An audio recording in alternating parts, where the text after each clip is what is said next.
আলাইকুম। ইজি রান্নাঘরের পক্ষ থেকে সকলকে স্বাগতম। আজকে নিয়ে এসেছি একটি নতুন রেসিপি, কলার বরফি বা কলার হালুয়া। শবে বরাতের সময় আপনারা অনেকেই এটা ট্রাই করতে পারেন। তো এজন্য আমরা নিয়ে নিলাম কিছু পাকা কলা।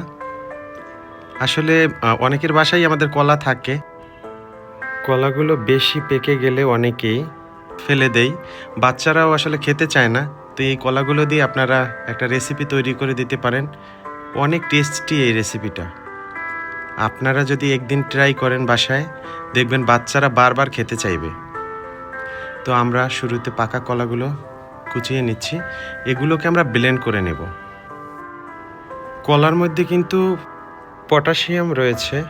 কলা সুস্বাদু এটাই না, কলার কিন্তু হজম শক্তি বৃদ্ধি করে। এছাড়া মানুষের মন মেজাজও ভালো রাখে, ওজন কমাতেও সাহায্য করে। কলাটা খাওয়ার পরে দেখবেন যে ক্ষুধাটা কমে যায়। আমরা এখন কাজু বাদামগুলো কুচি করে নিব।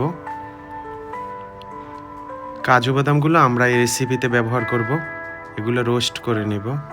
তো আমরা কিছু কাজু বাদাম নিয়ে নিলাম। আমাদের কাজু বাদাম কুচানো হয়ে গেছে। এখন আমরা চুলায় একটা প্যান বসিয়ে দিলাম। আমরা এখানে ব্যবহার করব ঘি। মূলত এই রেসিপিটা করার জন্য ঘিটা খুবই দরকারি এবং এই ঘিয়ের ব্যবহারই হবে। তো আমরা ঘি ঢেলে দিলাম, একটু নেড়ে নিব। এরপরে আমরা এই ঘিয়ের ভিতরই বাদামগুলোকে রোস্ট করে নিব। আমরা কাজু বাদাম নিয়েছি, কেউ চাইলে কাঠবাদাম নিতে পারেন বা অন্য কোনো বাদামও নিতে পারেন, স্বাদ বাড়বে। তো আমরা কাজু বাদামটাকে খুব ভালোভাবে রোস্ট করে নিচ্ছি। হয়ে গেল, একটু কালার আসছে ব্রাউন টাইপের। এই টাইপের কালার নামালেই ভালো। তো আবার আমরা কড়াইতে একটু ঘি অ্যাড করে নিলাম। এই যে আমরা ঘিটা অ্যাড করে নিলাম, এই ঘিয়ের মধ্যেই আমরা কলাটাকে, ব্লেন্ড করা কলাটাকে দিয়ে দিব এবং খুব ভালোভাবে নেড়ে নিতে হবে। দিয়ে দিচ্ছি আমরা ব্লেন্ড করা কলাগুলো, দিয়ে দিলাম আমরা প্যানের ভিতরে। এখন আমরা এটাকে নেড়ে নিব। এবং এটার, এই রেসিপিটার মেইন যে উপকরণ সেটা হচ্ছে যে কলা। আর হচ্ছে সবসময় আপনাকে নজর রাখতে হবে যে কলাগুলো কোনোভাবেই লেগে না যায়। প্রচুর পরিমাণে নাড়তে হবে এবং নাড়ার মধ্যেই কিন্তু এই রেসিপিটা পুরোটাই। কিভাবে নাড়তেছি, প্রচুর পরিমাণে নাড়তে হবে এবং এটাই হচ্ছে রেসিপিটায় টেস্ট আনবে। ধন্যবাদ জানাচ্ছি নাসরিন ফেরদৌস আপাকে। আপা আমাদেরকে অনেক রেসিপি দেন আর হচ্ছে রান্নার বিভিন্ন খুঁটিনাটি বিষয় নিয়েও কথা বলেন। আমার খুব ভালো লাগে, অনেক ভালো রেসপন্স করেন উনি। ধন্যবাদ আপা। তো আমরা আরেকটি প্যান বসিয়ে দিলাম। এখন আমরা হচ্ছে এটার মধ্যে কিছু গুড়টাকে আমরা একটু পানি দিয়ে জাল দিয়ে নেব। এটা হচ্ছে খেজুর গুড়, আপনারা আখের গুড় ব্যবহার করতে পারেন। আর এই রেসিপিটা করার জন্য কেউ চাইলে চিনিও ব্যবহার করতে পারেন। তো আমরা খেজুরের গুড়টাকে ব্যবহার করব। খেজুরের গুড়ের একটা আলাদা ফ্লেভার রয়েছে, এটা ভালো লাগে যে কোনো রেসিপির ক্ষেত্রে। এটা বিশেষ করে পিঠা পায়েসে যদি খেজুরের গুড়টা ব্যবহার করে ভালো লাগে। তো আমরা খেজুরের গুড়টাকে পানিতে একটু মিশিয়ে নিচ্ছি। কলা কিন্তু হৃদরোগের ঝুঁকি কমায়। আর তাছাড়া একটা বড় সাইজের কলায় রয়েছে 487 গ্রাম পটাশিয়াম। কিডনি কিন্তু সুস্থ রাখার জন্য কলার ভূমিকা অপরিহার্য, এগুলো মনে রাখতে হবে। আর এই রেসিপিটা করতে গেলে আপনাকে মাঝে মাঝে ঘিয়ের ব্যবহার করতে হবে। এটা খেয়াল রাখতে হবে যে কিছুক্ষণ পর পর আপনাকে ঘি দিয়ে খুব ভালোভাবে নাড়তে হবে, কোনোভাবেই যেন কড়াইতে এটা লেগে না যায়, সেদিকে একদম খেয়াল রাখতে হবে। দেখেন ঘিটা একটা অন্যরকম কালার আসছে।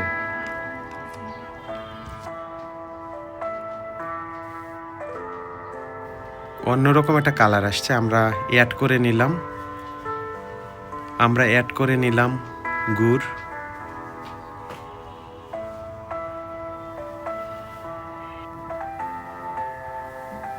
গুড়টা দিয়ে খুব ভালোভাবে নাড়তে হবে। দেখেন খুব সুন্দর একটা কালার আসছে গুড়টা দেওয়ার পরে। এখন আমরা খুব ভালোভাবে নেড়ে নিচ্ছি এটাকে।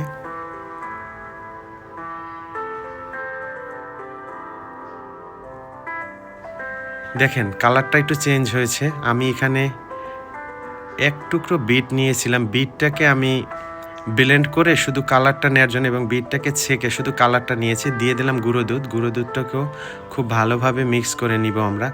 মাঝে মাঝে গুঁড়ো দুধ দিয়ে নাড়তে হবে। গুঁড়ো দুধের কারণে হচ্ছে বাইন্ডিংটা ভালো হবে এবং টেস্ট অনেক ভালো আসবে। দিয়ে দিলাম আমরা রোস্টেড কাজু বাদাম। এটাকে খুব ভালোভাবে মিক্স করে নিব আমরা এবং খুব ভালোভাবে আপনারা যদি খেয়াল করেন দেখবেন যে দেখেন আমার কড়াইতে কিন্তু একটুও লাগেনি। খুব ভালোভাবে নাড়াটাই হচ্ছে সব থেকে মেইন। আর একটু ঘি অ্যাড করে নেব। ঘি দিয়ে আমরা আবার নেড়ে নিব। দিয়ে দিলাম আরেকটু গুঁড়ো দুধ। এই গুঁড়ো দুধ এবং ঘিয়ের কারণে এটা টেস্ট সম্পূর্ণ বদলে যাবে। বাচ্চারা যদি একবার খায় এটা তারপরে বারবার চাইবে। আর তখন যারা কলা খেতে চায় না তারাও এখন খেতে চাইবে, যে এটা অসাধারণ একটা রেসিপি হবে। তো নাড়ার পরে একটা সময় দেখবেন যে এরকমের কড়াই থেকে উঠে আসছে, একদম কড়াই থেকে উঠে আসছে। এইরকম একটা ভাব যখন চলে আসবে তখন আমরা একটু এলাচির গুঁড়ো দিয়ে দেব। শুধু এখানে মশলা বলতে আমরা ব্যবহার করেছি এলাচির গুঁড়োটা, আর কোনো মশলা ব্যবহার করার দরকার নেই। এটার কারণে এলাচির গুঁড়োটার কারণে অসাধারণ একটা ফ্লেভার অ্যাড হলো এবং খুব ভালো লাগে এলাচির ঘ্রাণটা। নেড়ে নিলাম। অলরেডি হয়ে গেছে আমাদের কলার বরফি। আমরা একটা সার্ভিং বলে একটু ঘি মেখে নিচ্ছি। এখন এটা আমরা সার্ভিং বলে ঢেলে নিব। এখন এটাকে আমরা একটা শেপ দেওয়ার চেষ্টা করব। দেখুন দেখতে কতটা সুন্দর হয়েছে, একটা চকলেটি ভাব। আমার কাছে তো প্রথমে দেখে মনেই হয়েছে যে এটা একটা কেক বা চকলেট। তো এখন আমরা এটা ডেকোরেশন করার জন্য আমরা নিয়ে নিলাম কিশমিশ। আমরা প্রথমে এটা বরফির মতো কেটে নিব।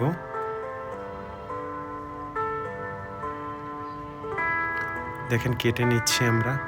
এখন দেখেন মাশাআল্লাহ তৈরি হয়ে গেল আমাদের কলার বরফি বা কলার হালুয়া বলতে পারেন। খেতে অসাধারণ টেস্ট। বাদামগুলো দেখেন, আমি হাত দিয়ে একটু দেখালাম।